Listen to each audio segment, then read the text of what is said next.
For the second consecutive season, the Saints are headed to LA in the preseason. They spent today traveling to Southern California. The trip also meant that our sports director Doug Mouton and photographer Adam Ney could fill up on the famous In-N-Out burgers, even though, of course, I told them Whataburger's better. Doug Mouton has more from LA.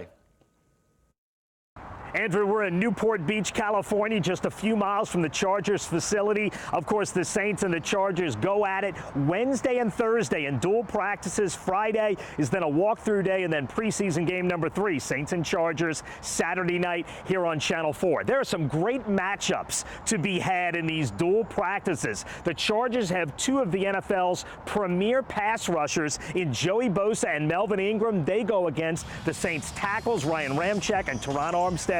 That should be a great matchup. And Keenan Allen, one of the most underrated receivers in the NFL for the Chargers, against the NFL Defensive Rookie of the Year in Marshawn Lattimore. Great practices. The Chargers are a lot of people's dark horse team to get to the Super Bowl. So we'll see how it goes the next couple of days. Remember, last year, in the first day of joint practices, the Chargers really did get the better of the Saints. And the Saints made a very interesting roster move today. They released running back Terrence West. That really opens the door for Jonathan Williams to become the primary inside guy to replace Mark Ingram those first 4 games of the season. Again, Saints and Chargers Wednesday morning. Full reports coming up at 5, 6, and 10. For now, reporting with the Saints in Newport Beach, California, Doug Mouton, Eyewitness Sports.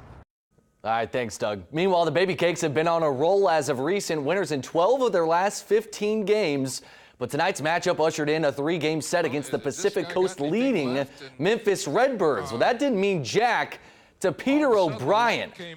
Look at this 3-run shot all the way to the moon. He's coming off a week that he had 5 homers, 3 doubles, 10 RBIs, 7 runs. That would have been enough to win it, but the Cakes tack on 2 more. They win it 5-0. By the way, there were 2 local standouts who have climbed Major League Baseball ranks quickly. They were a part of this game tonight, and Ricardo LeCompte has more from the Shrine on Airline. The road to the majors lands you in some unique spots.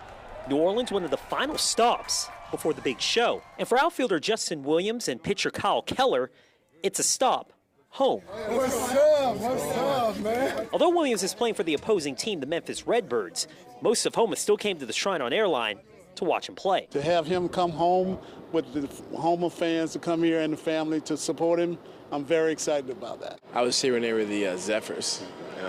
Yeah. But, yeah, I'm just excited, you know, just hometown kid, I guess. The Terrebonne High standout didn't think he'd ever play here. He made his major league debut with the Rays in late July, but got sent back to AAA the following day. The 23-year-old was then traded from Tampa to St. Louis. Williams playing for the Redbirds now, but he knows he can make it back to the majors. That's the only difference between a minor leaguer and a major leaguer. Homegrown, baby, homegrown. It's consistency. Be consistent, know who you are, know your game, and, you know, do that to the best of your ability.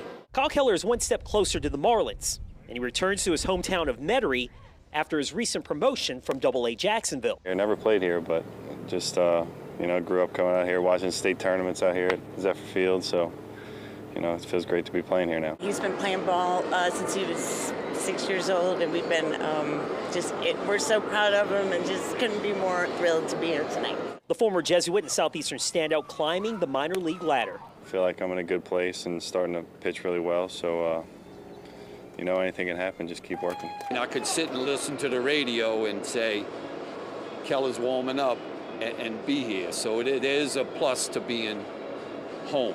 And the 2 homegrown products got to face off in the game's final out. Keller won the battle and the Cakes won. But he and Williams are winners this night, just being back home. In Metairie, Ricardo LeCompte, Eyewitness Sports.